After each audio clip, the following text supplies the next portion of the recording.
Ang susunod na programa ay nagpapatuloy dahil sa ating mga partners and supporters ng Greg Durante Ministry.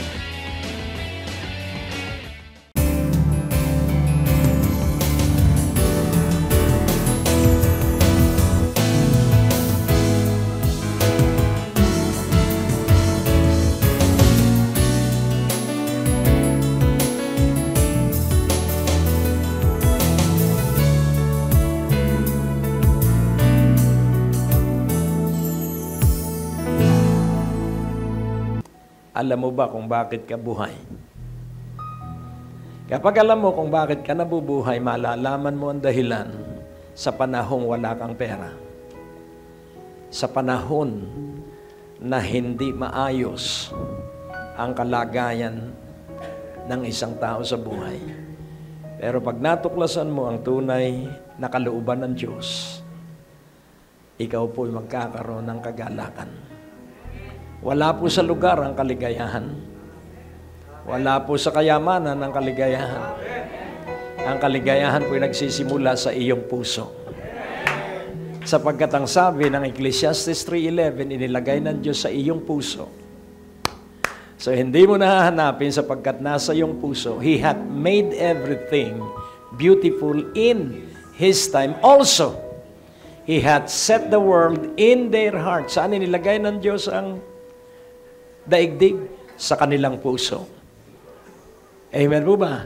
So that no man. So what is your world? Meron kang personal na daigdig. Ano yung daigdig mo?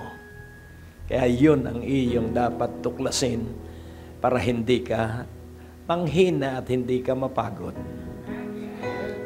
Kung ikay negosyante, yan ang daigdig mo. Huwag ka nang mag-isipan ng iba, ipagpatuloy mo ang iyong negosyo. Kung ito ay mapapaganda mo, katulad ng isang kumpanya ng soft drink, dahil ayaw ng malaking kumpanya ng soft drink, dahil nakakakuha siya ng segment ng customer, binili niya yung soft drink company maliit at ibinenta naman niya. At nung wala na siyang soft drink company, nagtayo uli siya ng panibagong soft drink company, may pera na siyang malaki. Nung ang tungkol sa manok ay binili uli ng isang malaking kumpanya, siya na may nagtayo ng panibagong lutong manok na katabi natin. Kaya nais ko pong ipaunawa, know your world na nasa iyong puso, sapagkat hindi sa Saudi Arabia ang iyong kayamanan, hindi sa Dubai, kag natuklasan mo kung ano ang inilagay ng Diyos sa iyong puso. Amen? Tuklasin mo kung ano ang nasa iyong puso at doon ka pagpapalain at doon ka paliligayahin ng Diyos. Amen? So ang iyong kaunlaran ay nasa iyong puso. Sabihin mo sa iyong katabi, ang iyong kaunlaran ay nasa iyong puso. Ang iyong yaman ay nasa iyong puso. Kung bakit, kung saan-saan ka nakatingin, kaya ka napapagod. Oh, kaya nga, iyo pong unawain, kailangan maglakbay kang madalas ay paloob. Take your journey every day inside. Inside, inside. Kaya maraming natatalo, nakatingin lagi outside, outside, outside. Wala doon ang iyong kayamanan, nasa iyong loob. When I am in trouble, I will sing to you, O Lord, sabi ni David. Kaya kung ikay may gulo sa buhay, umawit ka sa Panginoon. Amen? Umawit ka sa Panginoon sapagkat doon ka katatagpuin ng Panginoon. Magsanay ka po na maging sensitive sa boses ng Panginoon sapagkat sa Kanyang boses, nandun po ang ating kaligtasan. Be sensitive in the voice of the Holy Spirit. Grieve not the Holy Spirit, quench not the Holy Spirit. Know the voice of the Holy Spirit clearly. Ang bumubuhay lang sa akin ay tinig ng banal na Espiritu. I spend plenty of time in isolation and in solitude. I keep on reflecting on the goodness of God. Kaya hanggang ngayon, ako'y maligayang maligaya sa Panginoon. Amen? Kaya magpakaligaya ka sa Panginoon at doon ka lalakas. Amen? Amen, hallelujah. Habang may problema, lalo kang uunla dahil hindi ka magkakasakit. Pag ikay maraming problema, nagkakasakit yung walang problema. At ang masaklap doon sa mga walang problema, namumroblema doon sa problemang hindi nila alam, kaya hindi nila malutas. Amen po ba? Ako'y alam ko ang problema ko, kaya nalulutas ko. Kaya pag natuklasan mo na ang kaligayahan mo ay kay Jesus lamang manggagaling, doon ka po mawawalan ng kapaguran. Ang akala ng iba, pag nagkaroon na siya ng bahay, magiging siyang maligaya. Ay, hindi niya manahulugan. Kung ilang ulit na pinadalhan ako ng foreclosure. Pero, mananalangin kaming mag-asawa at yung foreclosure ay naging open. Amen? At hindi natuloy. At sa galit ko, binayaran ko ng maaga. Amen po ba? Para hindi na ma-foreclose. Amen? And nais kong ipaunawa na pag ikay naggalit, magtatapos ang iyong utang. Amen? Pag ikay naggalit, malulutas ang iyong suliranin. Amen? May the song I bring to you, let it be lovely. Amen po ba? So my life be a lovely thing in your time. Na ang aking buhay ay maging kaibig-ibig sa iyong oras. Sa Psalms 32:8, kailangan magkaroon ka ng maraming salita ng Diyos para hindi ka madaig. Amen? Babalik tayo doon sa awitin. Tingnan natin yung Psalms 32:8. Kailangan ito'y mag-penetrate sa kaibuturan ng iyong puso. I will instruct thee and teach thee in the way which thou shalt go. Instructor, teacher. Naalala ko yung physical education, ang tawag doon ay instructor. PE instructor. Dahil dinidemo niya kung paano kami mag-e-exercise. Kung paano kami sasayaw, idinidemo nung PE instructor namin. I will instruct thee and teach thee in the way. So, ipinakikita kung paano, which thou shalt go.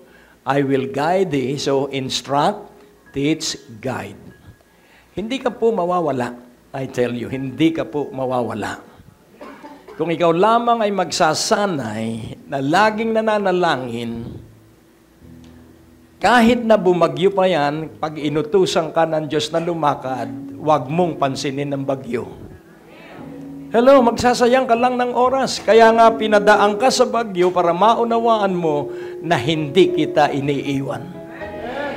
Dumaan ka man sa ilog o sa tubig, hindi ka malulunod. Kaya pag nasa ilog ka, sabihin mo, I enjoy your word, Lord.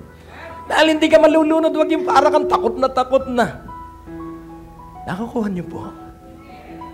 I will instruct thee and teach thee in the way. Kailangan nakangiti ka pagdaan mo sa mga pagsubok. Makakasanayan mo rin po yan pagkalipas ng 32 taon. Sanay na po ako, kaya ako'y nakakangiti na. Amen. I will instruct thee and teach thee in the way which thou shalt go. I will guide thee with mine eye. So, ibig sabihin, hindi aalisin ng Diyos ang mata mo. Kaya kahit na ikaw ay lulutang-lutang sa tubig, katulad ni Pablo, hindi siya nalunod. Winter time, hindi siya gininaw. Why? Because I will guide thee with thine eye. Ang sabi ng banal na Espiritu kay Pablo, preso siya eh. Yang iyong barko na sasakyan, lulubog yan. Pero sabihin mo sa kapitan na huwag hihiwalay sa iyo sila at walang mamamatay isa man. Kaya nais kong ipaunawa sa iyo, you are a mighty instrument of God for the salvation of many.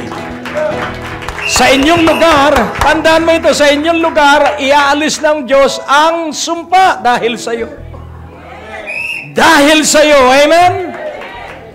Oh, purihin ng Panginoon. At sila ay nasa isla ng Malta at naglalagay ng gatong sa apoy dahil giniginaw si Pablo. Winter time, giniginaw siya at tinuklaw siya ng ulupong na ahas. At ang sabi ng mga katutubo, masamang tao ito dahil tinuklaw ng ulupong. Pero siya naniniwala. Ang sumasampalataya sa Diyos, makagat man ang ahas ay hindi mamamatay. Hallelujah! At hinintay, there is always a testimony of the miracle working power of God in your trial. Dahil hindi siya namatay, lumuhod ang lahat ng taga-isla. At ang sabi, Diyos ka, dahil hindi ka namatay ng kagat ng ulupong na ahas. Yan, nais kong ipaunawa, yung iyong pagsubok, doon lalapit ang mga tao sapagkat makikita nila na ang himala ng Diyos ay gagawa sa inyong buhay. Amen! Kaya mapalad ka kapag dumaraan ka na sa mga pagsubok, ang ibig sabihin, you are worthy to be tested. You are worthy to be trained. Para sa gayon, pagpunta mo sa ibang bansa, hindi ka na madadaig. Kailangan matalino ka. Sabihin mo sa iyong katabi, kailangan matalino ka. Kailangang matalas ang iyong discerning of the spirits. Isang pastor ng malaking simbahan dito sa Metro Manila pumunta ng Europa. Dahil maunlad ang kanyang simbahan, siya ay speaker sa kung saan saang simbahan sa Europa. Sakay siya ng tren. At dahil siya ay pastor, kailangan mabait siya sa tao. Yung nakausap pala niya ay mandurugas. At siya ay pinatulog. At nung magising siya, wala lahat ng kanyang gamit. Kaya iyo pong unawaing mabuti. Magikang matalino. Tingnan mo ang iyong katabi. Sabihin mo, magikang matalino. Lagi kang handa. Hindi po kahinaan ang mag-alala. Huwag lang matagal. Hindi rin po kahinaan ang magduda.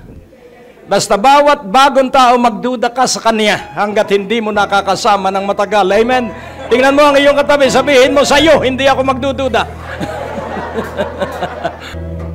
O Diyos na dakila, amang makapangyarihan. Ngayong gabing ito, gagawin mong higit na mas matalino kaysa dati ang iyong mga anak na dinala mo sa pagtitipong ito. At dahil sila ay magkakaroon ng katalinuhang galing sa iyo, hindi sila malalampasan ng pagpapala.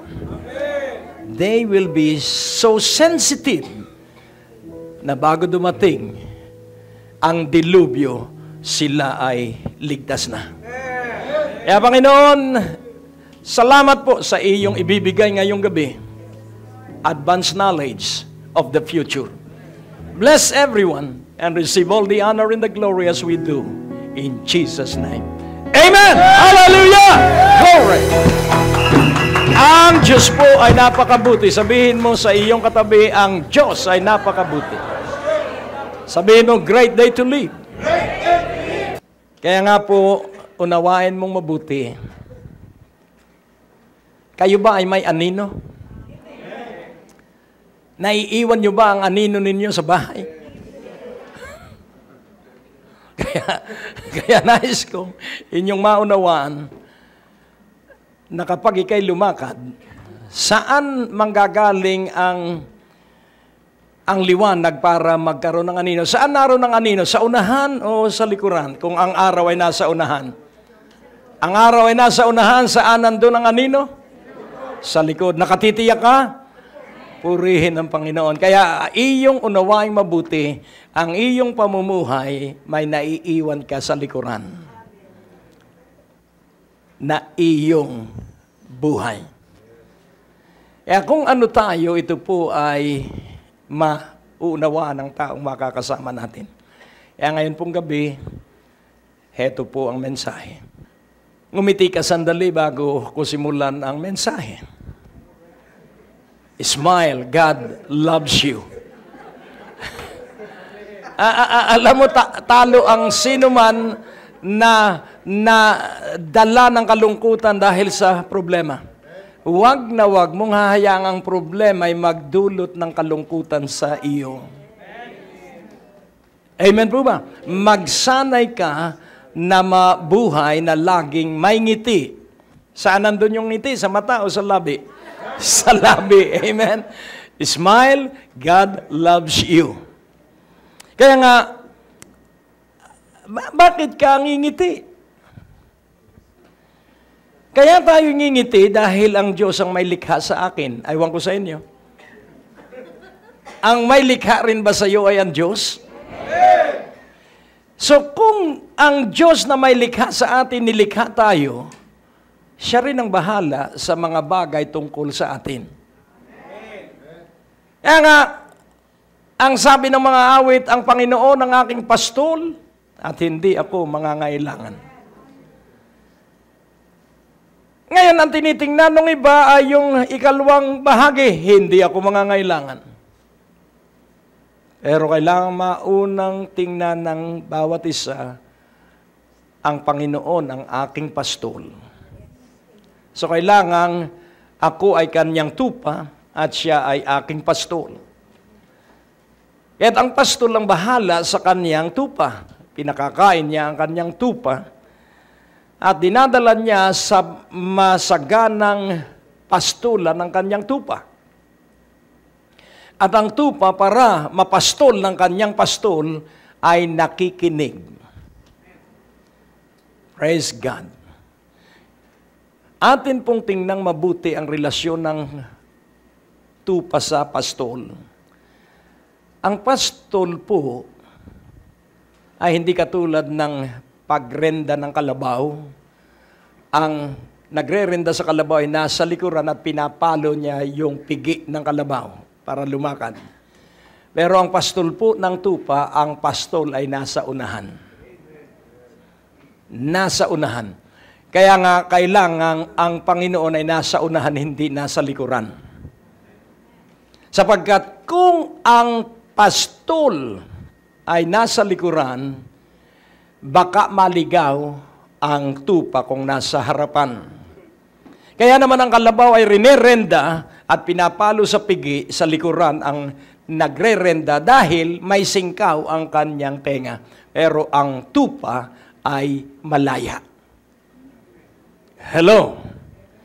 Ang tupa ay malaya sapagkat pinalaya tayo sa ating kasalanan sa pamamagitan ng dugo ni Hesukristo. Kaya tayo ay may kalayaang magpasya at tayo may kalayaang makinig. Pero kailangan alam natin kung sino ang ating pinakikinggan. Kaya kailangang pakinggan ng tupa ang boses ng kanyang pastol. Kaya ang sabi ng Panginoon, ang aking tupa, kilala ang aking tinig, at ang aking tupa, kilala ko ang kanilang boses. At kahit impit lamang ay rinig na malakas ng aking pastol ang aking daing. Kung dadaing ka, huwag sa naririnig ng tao. Kung dadaing ka, mag-isa kang dumaing sa harapan ng Diyos. Hindi, huwag mong ipakita sa iyong asawa ang iyong daing. Dahil baka siya'y maawa at siya'y mahintakutan sa iyo.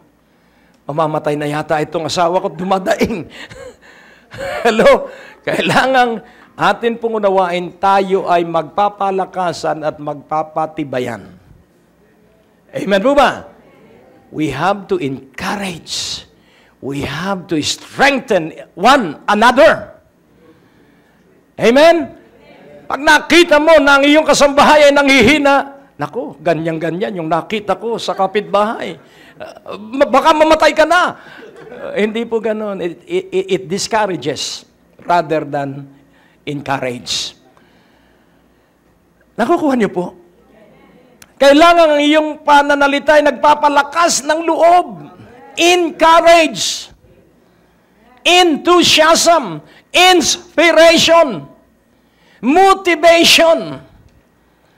Kaya nga, unawain mong mabuti, your speech will save lives. Ang iyong tamang pananalita ay makapagliligtas ng kaluluwa at ikay makapagsasalita ng mabuti kung ikaw ay meron itong mensaheng ito. So, ang mensahe ngayong gabing ito, that your joy may be full. Ang makapagpapalakas ng loob at makahahamon para mabuhay ang isang taong pinapanawa ng pag-asa ay yung mga taong hirati at sanay sa galak. Amen po ba? At paano ka masasanay sa galak? Paano mo hindi ka tatakutan ng nakatatakot na iyong dinaraanan? Laging tandaan mo that perfect love casted out all fear. Ang kailangang takot lamang sa atin, takot sa Panginoon, hindi sa kamatayan, hindi sa kahirapan, hindi sa sakit. That your joy may be full. Kailangan galak mo ay punong-puno ka araw at gabi. Amen po ba? So paano ka mapupuno ng galak? At kanino manggagaling ang galak? Nais kong maunawaan mo, galak ng Panginoon.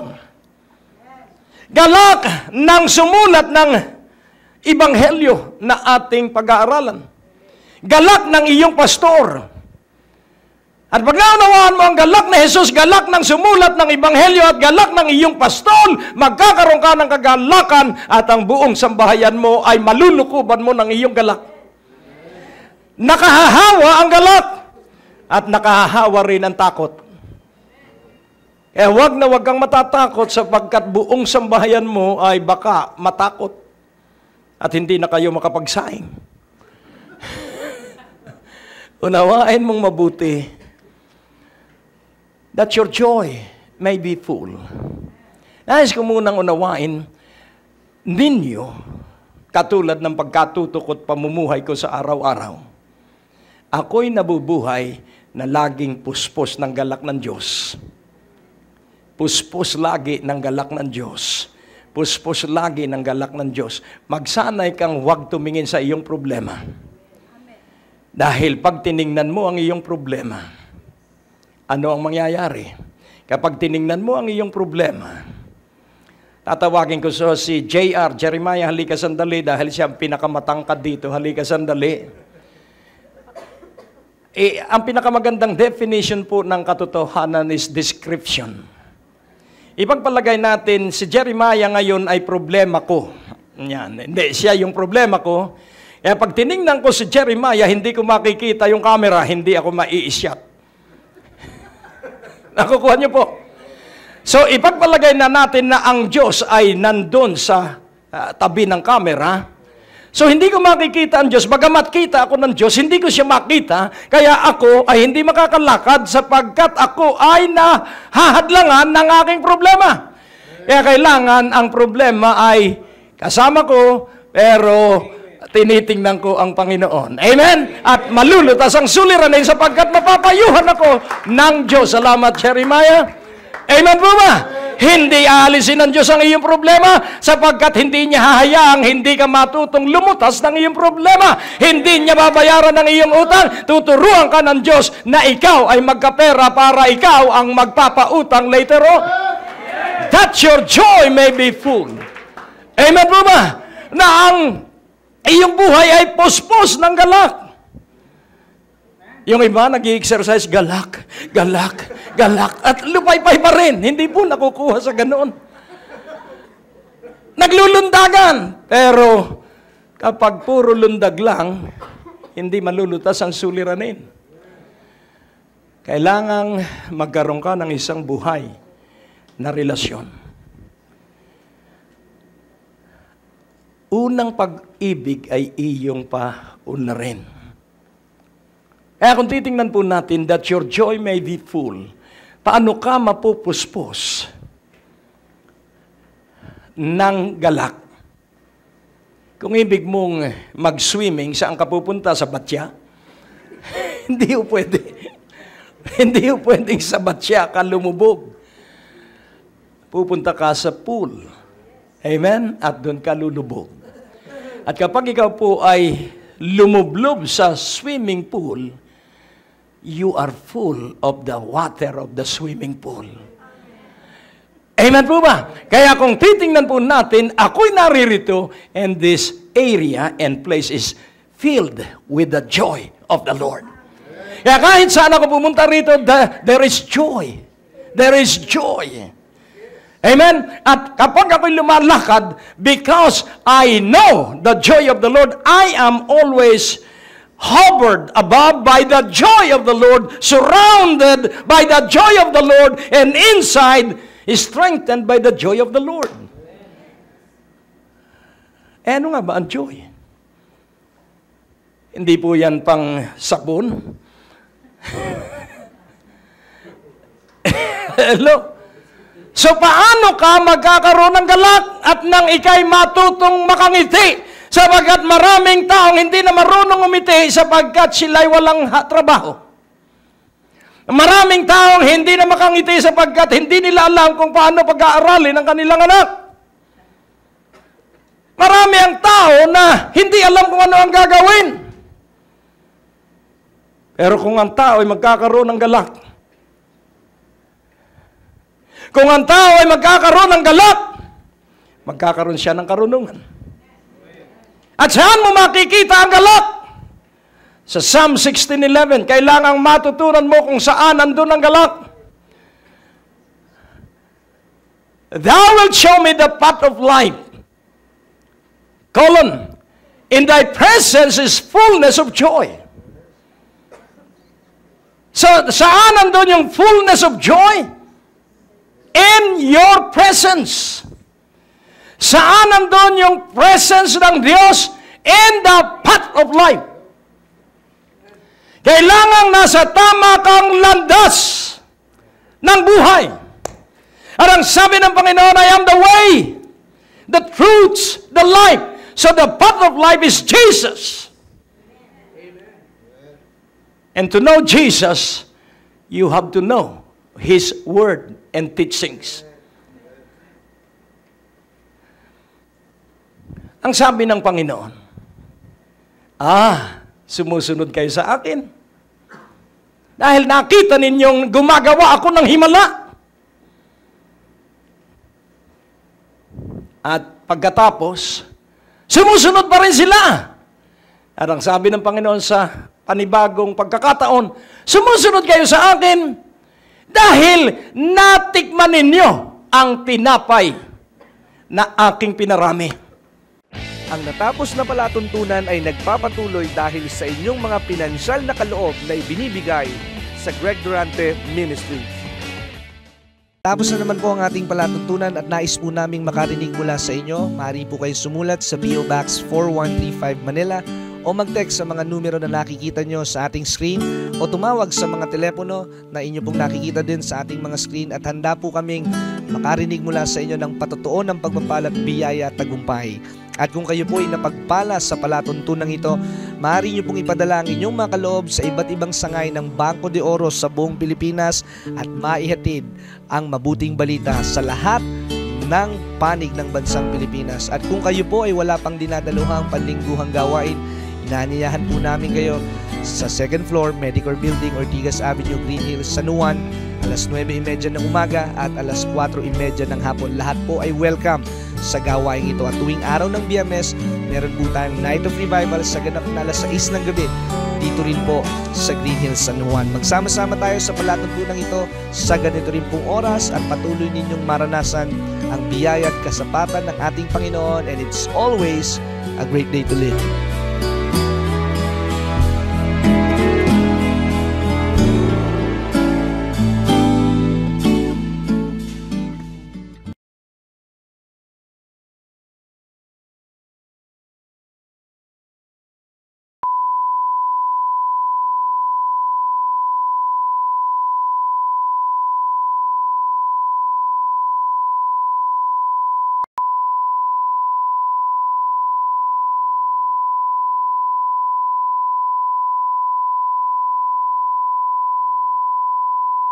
Ang susunod na programa ay nagpapatuloy dahil sa ating mga partners and supporters ng Greg Durante Ministry.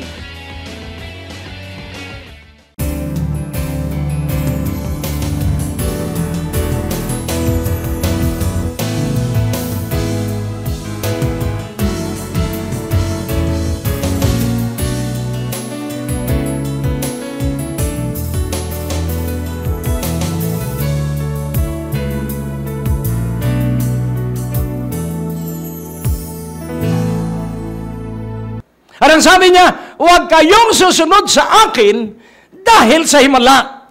Huwag kayong susunod sa akin dahil sa tinapay.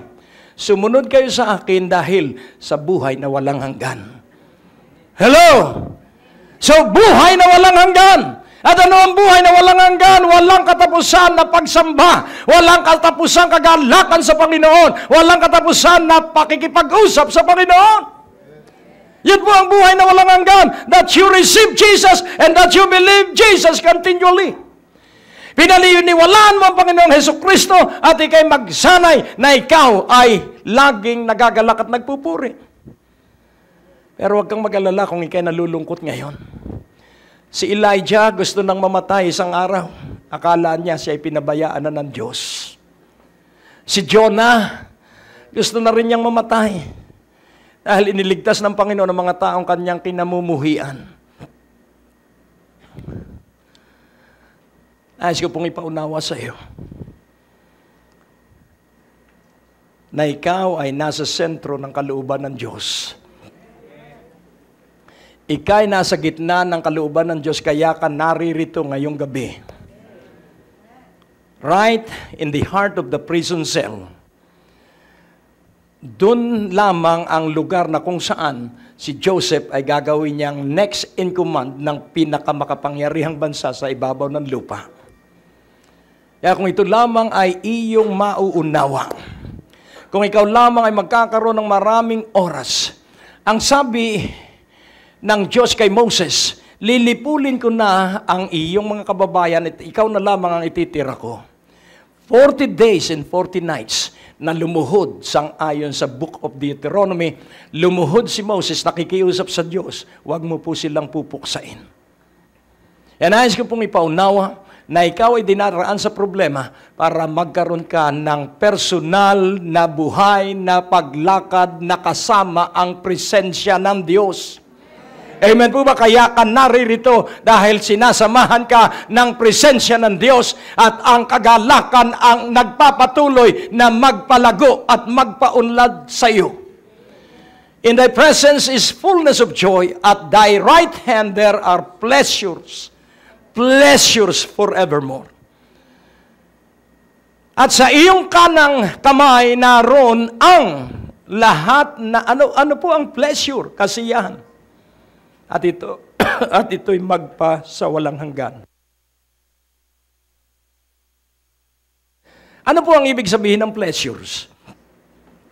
Ang sabi ng Panginoong Jesus. Ang sabi ng Panginoong Jesus, ako ay naririto sa inyong harapan. Hindi para gawin ko ang kalooban ko. Ang ginagawa ko'y kalooban ng aking Ama. Hindi kaluwalhatian ko ang aking hinahangad, kundi ang kaluwalhatian ng aking Ama. Kaya nga, ang susi po sa kagalakan, kailangang kaluwalhatian ng Diyos ang lagi mong hahangarin. Kailangang karangalan ng Diyos ang iyong hahangarin. The honor and the glory of the Lord. Yun po ang dapat na inspirasyon na meron tayo sa ating buhay. Tingnan mo ang iyong katabi at sabihin mo, lumakad ka sa presensya ng Diyos.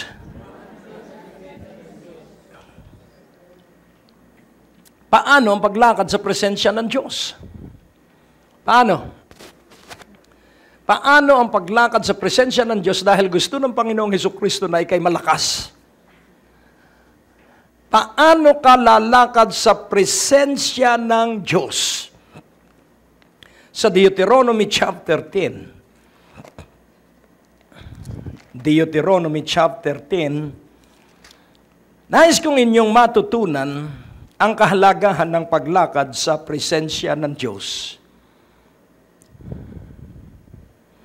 Sa verse 12 ng Deuteronomy chapter 10. And now, Israel, what does the Lord thy God require of thee? But to fear the Lord thy God, to walk in all his ways, and to love him, and to serve the Lord thy God with all thy heart, with all thy soul. So ano po ang ating gagawin para lumakad tayo na nasa presensya ng Diyos at laging may galak? Fear the Lord thy God. Have reverence. Matinding pagsamba, matinding paggalang sa Panginoon. And then walk in all His ways. And what are the ways of the Lord? Ito po ang kanyang salita. Kaya kailangan bumili ka ng Biblia. Isang English, kung Cebuano ka, isang Cebuano. Kung Ilocano ka, isang English, isang Ilocano o Hiligaynon. Nakukuha niyo po? Dahil mapalad ka, dahil ikaw ay marunong ng Tagalog, marunong kang Ilocano o Cebuano, at least 3 ang alam mong salita. Kaya bumili ka ng 3 Biblia at magsiyasat ka sa mga talata ng Biblia. At doon mo mararanasan kung paano ka lalakad. Yun pong walk ay pamumuhay. Paano ka mamumuhay? Sa kanyang pamamaraan. Ibigin natin siya, paglingkuran natin ang Panginoon nating Diyos. At ang sabi po rito, ng buong puso. Ng buong kaluluwa. Ano po ang ibig sabihin with all thy heart? And then, ipagpatuloy natin sa verse 20 hanggang 22. Tingnan natin sandali sa verse 20, Deuteronomy 10. Thou shalt fear the Lord thy God. Inulit po. Him shalt thou serve, and to Him shalt thou cleave. Oh, I love the word cleave. Siya lamang ang iyong katatakutan. Ang Panginoong Diyos lamang ang iyong katatakutan, at siya lamang ang iyong paglilingkuran, at ikaw ay sa Kanya lamang hahawak ng mahigpit. Yun pong cleave ay kapit-tuko. Alam nyo, ang kapit-tuko, ang tuko, hindi mo po yan mapupuknat. Pag humawak po yan, napakadikit. Kaya kailangan ikaw ay nakakapit ng todo sa Diyos. Hallelujah!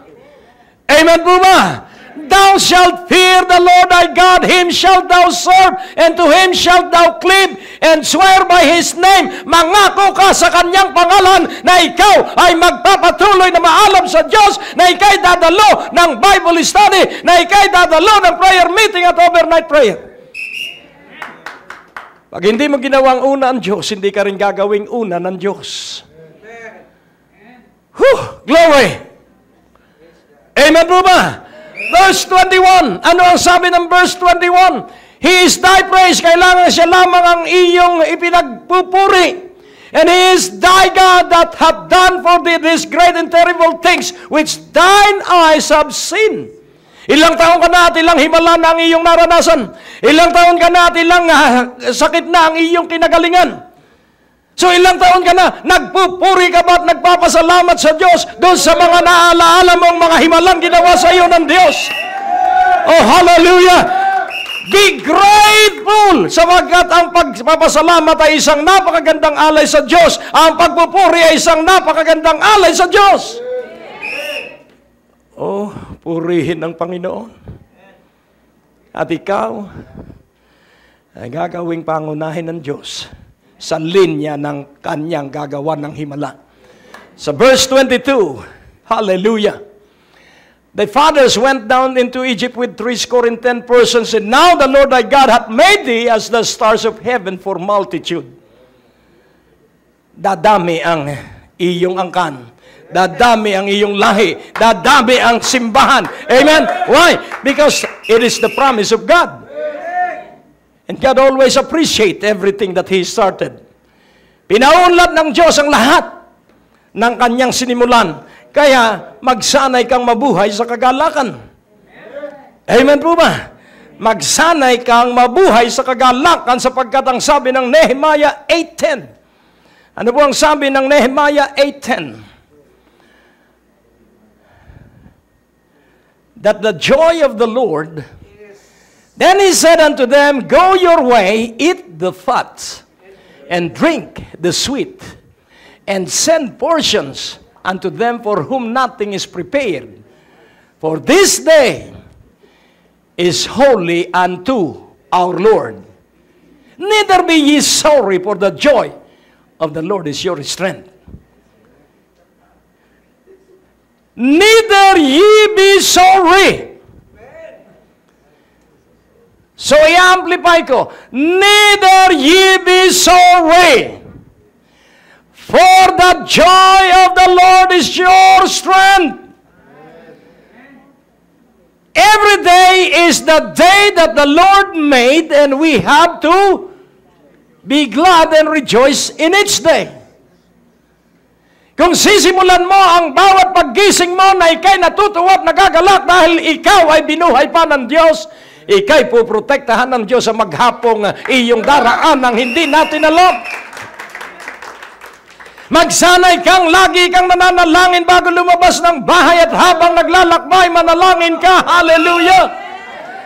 Amen po ba? At bago ka bumaba ng sasakyan, manalangin ka na ang iyong mga paa ay hawak ng Diyos. Manalangin ka na ang transaksyong iyong kakausaping mga tao ay magtatagumpay ka sapagkat lalagyan ka ng Diyos ng katapangan sa iyong labi na walang sino man na makahahadlang. O purihin ng Panginoon. The joy of the Lord is your strength. Kausapin mo ang iyong katawan. Humarap ka sa salamin. Sapagkat ang sabi ng Diyos, ikaw ay may mahabang buhay. Kaya kung ang sino mang nagsasabi na wala kang mahabang buhay, ikaw na ang magsabi kung walang nagsasabing may mahaba kang buhay.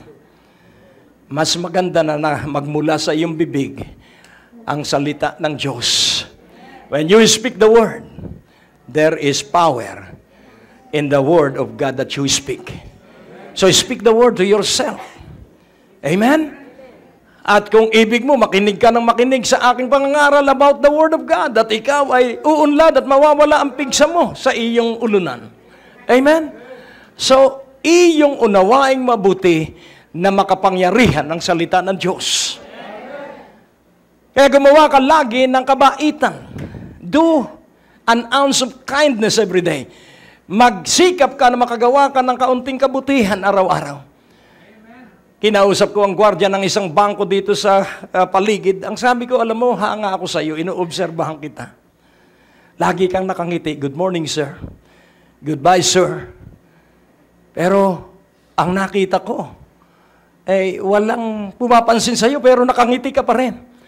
Trabaho lang, sir. Trabaho lang. Kaya nga, pag may nag-good morning naman, ay magsalita ka naman ng good morning din. Dahil kung hindi ka magsasalita, parang bato yung kanyang pinagsalitaan. At yung pinagmamasdan ng Diyos, yung maliit na bagay na yun. Kaya nga paglalakad ka, huwag mong iisipin ang iyong problema sapagkat baka ikay matisod. Baka ikay maagawan ng cellphone. Pag lumalakad ka, ang isipin mo'y Diyos. Amen? Amen. Hallelujah! Pag nagmamaneho ka, ang isipin mo'y Diyos. O, purihin ng Panginoon. At ikay papatnubayan ng Diyos, ikay puprotektahan ng Diyos, ikay iingatan ng Diyos, ikay ipagtatanggol ng Diyos, ikaw ay ipe-preserve ng Diyos, at ikaw ay tutustusan ng Diyos. At sa iyong kinaroroonan, ikay paunlarin ng Diyos, at doon ikaw lamang ang pinakapayapa at maligaya kahit kapos ka pa rin sa pera. In His time, lalampas ka sa kakapusan sapagkat naging maligaya ka sa Diyos. Ipakita mo munang maligaya ka sa Diyos. O, purihin ng Panginoon. Ano naman kung pagulay-gulay ka lang, ay yun naman ang malusog na pagkain. Ano naman kung pinakuluan lamang sa tubig yung iyong ulam na gulay, ano naman? Ano ang halaga nun? Mas malusog ka kaysa laging nakakarne. Sapagkat sa baboy, merong 5 worms na habang inaapo yan ay lalong nagiging mataba. Kaya pinagbawal sa Biblia ang pagkain ng baboy. Hallelujah! Hallelujah! Oh, purihin ng Panginoon. Kaya alam mo, mga kapatid, ang buhay po ay simple lang. Sabihin mo sa iyong katabi, simple lang ang buhay. Kahit 100 piso, makalalagpas ka ng tanghalian, 5 kayo sa bahay. Kami lumalagpas ng tanghalian, 100 lang ang aming iluluto. Hindi yung 100, kundi yung nabili ng 100. Nakukuha niyo po? Nung matuklasan ko na ang sakit ay galing sa pagkain, noon, pa-buffet. Pag nasa buffet ka, manghihinayang ka doon sa ibabayad mong 350. Kaya kakain ka. Nung nasa Korea kami na yung host namin, dinala kami 250 na ulam doon sa buffet. Sabi ko, mamamatay tayo rito. Pagkakainin natin lahat itong 250, first class po na buffet. Pero hindi po ako nainganyo sapagkat alam ko, ang sakit ay nanggagaling sa sobrang pagkain. Tingnan mo ang iyong katabi. Ang isang kutsarang kanin, isang kutsarang asukal. Ang iced tea ay kasindami ng isang kalahating basong asukal. Kaya kung titingnan mo sa mga restaurant, bottomless. Dahil gusto niya na magka-diabetes ka. So, binabayaran ng tao ang diabetes sa pamamagitan ng pagkain ng matatamis. Hello? Napakamamahal pa ng matamis. Cake, napakamahal, pero walang nutrients. Kumain ka ng kamote. Kamote sa umaga, kamote sa tanghali, kamote sa hapunan. Yun po ang pagkain ko. Kaya at 64, ako po ay pinalalakas at pinalulusog ng Panginoon. Amen! Sabihin mo sa iyong katabi, simple lang ang buhay. Oh, purihin ng Panginoon. Kinukomplicate ng mga tao. Amen? Bumili ka ng maliliit na galunggong at isaing mo tapos na may kalamyas o kamyas, tapos iyong iprito sa hapon, lahat ng tinik, walang matitira, malusog sa iyong buto. Oh, glory! Amen po ba? Kaya hindi mahirap ang buhay, pinahihirap lamang ng tao. Oh, purihin ng Panginoon. Ayun, huli yung amen. Nakangiti na ang karamihan. Purihin ng Panginoon. So yan ay sa pagkain, kaya nahuli. Amen. Kailangan ikaw po ay active dahil sa ikaw ay laging maligaya sa Panginoon. Amen. Tatanungin kita, ikaw ba ay maligaya sa Panginoon? O, purihin ng Panginoon. Sinisiyasat ka ngayon ng banal na Espiritu kung totoo yung iyong sigaw. So ngayon, sa 1 John 1:4, kaya napakahalaga po. Yung naisulat ay kailangang iyong matutunan. Yung galak ng Panginoon, yung galak ng sumulat, at yung galak ng inyong pastor na nangangaral lagi sa inyo. Kapag naunawa mo yung kagalakan ng iyong pastor na galing ang galak ay sa nasulat, at yung nasulat ay galing sa galak ng Panginoon, kapag ikay nagkaroon ng kagalakan, kakaiba ang mangyayari sa iyong buhay. And these things write we unto you that your joy may be full. So ano ang iyong pagkukunan ng galak? Laging unawain mo po, ikaw ay tagapagmana. You are the people of God and you are the inheritance of God. Ikaw ay bayan ng Diyos at ikay mana ng Diyos. Hallelujah! Ano po ang ibig sabihin? Ang Diyos ay sabik na sabik sa iyo. Ang Diyos ay galak na galak sa iyo. Kaya ikay hinirang. Amen po ba? Kaya nga ang sabi ni Apostol Pablo sa mga taga-Korinto, hindi lahat ay matatalino, hindi lahat ay may dugong bughaw. Ang hinirang ng Diyos ay ang mga mangmang, ang hinirang ng Diyos ay ang mga hangal, ang hinirang ng Diyos ay ang kakaunti ang alam. Bakit kaya ang hinirang ng Diyos? Para ipahiya ang marurunong sa sanlibutan, para ipahiya ang mga dugong bughaw sa ibabaw ng lupa. Oh, purihin ng Panginoon. Kaya kailangan magalak kang lagi sa Panginoon. Kung may sakit ka ngayon, gagaling ka. Sabihin mo sa iyong katabi, gagaling ka. Sabihin mo sa iyong sarili, gagaling ako. Isigaw natin, gagaling tayong lahat. Sapagkat kagalakan ng Panginoon na makita kang malusog dahil ikaw at ako'y bahagi ng kanyang katawan at ang katawan niya ay malusog. O, purihin ang Panginoon. These things write we unto you. Ang mga bagay na ito ay isinusulat namin sa inyo upang ang galak ninyo ay mapuspos kayo ng galak. That your joy may be full. Nang ibig sabihin, yung galak ay puspos ng kalusugan, yung galak ay puspos ng kayamanan, yung galak ay puspos ng katuwaan, yung galak ay puspos ng pagsama ng Diyos. That is the fullness of joy. Hallelujah! So if you have the joy of the Lord, you are filled with health, you are filled with prosperity, you are filled with everything, because in Jesus we have everything. Glory! Ang Diyos mo ay napakabuti.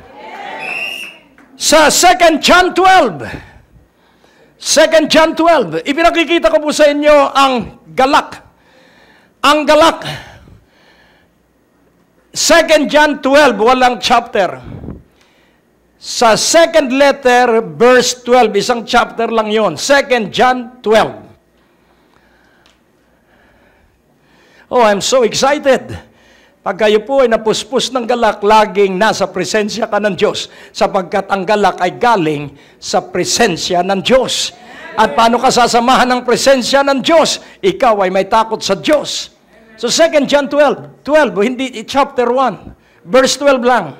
Alisin natin yung 1. 2 John 12. Having many things to write unto you, I would not write with paper and ink, but I trust to come unto you and speak face to face, that our joy may be full. Our joy may be full ng ating galak. So kailangan tayo ay sama-sama sa galak. Amen po ba? At sino ang ating galak? Ang Panginoon. So our joy may be full. O purihin ng Panginoon. Ang ating galak ay mapuno. So it seems na ang joy ay container. That our joy may be full. Na ang ating galak ay mapuno. Ano kaya ang nasa loob ng galak? Ulitin ko muli, kalusugan. Kaunlaran, kasaganan. Sapagkat pag may kapayapaan tayo sa puso at isipan, dadaloy ang karunungan ng Diyos, dadaloy ang kapahayagan ng Diyos, at ang kanyang salita ay mauunawaan natin sa tunay na pagkaunawa. Sapagkat ipapaalam niya ang kanyang salita kahit sa isang bata. Tingnan mo ang iyong katabi. Maunawaan mo ang salita ng Diyos. Amen po ba? Only receive. Receive the Word of God. Receive the Word of God. Receive the Word of God. And what is the Word of God? That you are blessed. That you are blessed. Amen po ba? That you were chosen. That you were healed by His stripes. Only believe. Only believe. Just receive that you may believe. Basta sabihin mo, hindi ko alam itong salita, pero ang sabi ng salita ng Diyos sa mga latay na Jesucristo, ako'y magaling. So ipagmalaki mo, sabihin mo, ako'y pinagaling sa mga latay ng Panginoong Jesucristo, ako'y magaling. Kung paano gagawin ng Diyos yun, problema na ng Diyos yun, hindi mo problema. Ang iyo lamang katungkulan ay ipahayag. Ipahayag ang salita ng Diyos sa iyong pandinig. Amen po ba? Ipahayag ang salita ng Diyos. Yun po ang ginagawa ko. Isinusulat ko ang aking mga problema at ako ay nagpapahayag ng salita ng Diyos at ako ay maraming oras sa pamamahinga. Kahit ako'y magpuyat, ako'y namamahinga pa rin. Why? Because of the Word of God. Ang salita ng Diyos ay may dalang lakas. At pag idinalangin mo ang iyong kakainin, kahit ano ang iyong kanin, hindi ka maano. Bakit? Sapagkat ikaw ay humingi ng proteksyon sa Diyos. Humingi ka ng patnubay sa Diyos. At ikaw ay puprotektahan ng Diyos. Kaya huwag kang pagkaharap ay pagkain-kain na agad na halos mamumualan at nang mahirinan na, Diyos ko, iligtas mo po ako. Do not be in a hurry. Ang pagkain po, sang-ayon sa mga eksperto, 25 chewing ng ating kinakain. Hindi yung pagkakain na hindi po ito yung ganun. Ngunguyain mo ang iyong kinakain. Amen? Para hindi mahirapan ang iyong digestive system at hindi mapagod. At ikaw ay magiging malusog. Nakukuha niyo po? Oh, I love the PMAers. Pag kumain sila, huwag ka pong kakain. Ito po table manner. Huwag kang kakain na ganon ang iyo. Tinuruan kami sa sales. Huwag kayong kakain, ang siko mo ay nasa mesa. Kailangan nakaganito. Amen. Why? Dahil po doon sa daloy ng dugo. Nakakuha niyo po. Amen. Pati po sa table manner, kailangan tayo'y matuto at huwag kang kakain na nalulumbay at nalulungkot ka, maaapektuhan ang iyong sistema ng katawan. Kailangan lagi kang may galak. Amen po ba? Kaya ang asawa ko ay malakas at malusog dahil lagi siyang masaya sa pagluluto. Huwag kang magluluto na tumatalsik yung sinangag mo. Nakukuha niyo po. Kailangang masayang-masaya ka na ipag-aahin mo ang iyong asawa una at sabihin mo, masarap ba yung niluto ko? Amen. At ito sasabihin ko sa inyo, hindi ka pipintasan. At sasabihin pa sa iyo, champion kang magluto. Wala kang katulad. Dahil pinasarap mo, dahil sa Nor Sinigang. Kaya nga po, yan, magsanay tayo'y nagagalak araw-araw at pagharap natin sa suliranin, malulutas natin yon because God works through a peaceful heart and mind. Kapag ikaw po'y iritang-irita, ikaw muna ay magtampisaw sa batisan. Hindi, ito po'y totoo. Health tip, huwag kang gagawa na masama ang iyong loob. Wag na wag po. Malagi ka muna, kung galit na galit ka, ikaw po muna ay magpahinga. Alam, pinakamagandang pahinga, humiga ka at itaas mo yung dalawang paa mo sa bintanilya, kung may bintana ang iyong kwarto. Itaas mo yung dalawang paa for several minutes at pag napayapa ka na, tumayo ka at magkakaroon ka ng karunungan. Alam mo, ang simbahan po hindi dapat spiritual lang, pati practical application ng salita ng Diyos. So, ang atin pong tema ay kagalakan ng Panginoon ay mapuno ka at ikaw ay malukoban ng galak ng Panginoon. Sa gayon, ikaw ay magiging malakas. Sa gayon, ikaw ay magiging matibay. Sa gayon, ikaw ay magiging napakalusog. Ang natapos na palatuntunan ay nagpapatuloy dahil sa inyong mga pinansyal na kaloob na ibinibigay sa Greg Durante Ministries. Tapos na naman po ang ating palatuntunan at nais po naming makarinig mula sa inyo. Maaari po kayo sumulat sa PO Box 4135 Manila o mag-text sa mga numero na nakikita nyo sa ating screen o tumawag sa mga telepono na inyo pong nakikita din sa ating mga screen at handa po kaming makarinig mula sa inyo ng patotoo ng pagpapala at biyaya at tagumpay. At kung kayo po ay napagpala sa palatuntunan ito, maaari nyo pong ipadala ang inyong mga kaloob sa iba't ibang sangay ng Bangko de Oro sa buong Pilipinas at maihatid ang mabuting balita sa lahat ng panig ng bansang Pilipinas. At kung kayo po ay wala pang dinadaluhang panlingguhang gawain, inaanyayahan po namin kayo sa 2nd floor, Medicare Building, Ortigas Avenue, Green Hills, San Juan, alas 9:30 ng umaga at alas 4:30 ng hapon. Lahat po ay welcome sa gawain ito. At tuwing araw ng Biyernes, meron po tayong Night of Revival sa ganap na alas 6 ng gabi. Dito rin po sa Green Hills, San Juan. Magsama-sama tayo sa palatuntunan ito sa ganito rin pong oras at patuloy ninyong maranasan ang biyaya at kasapatan ng ating Panginoon, and it's always a great day to live.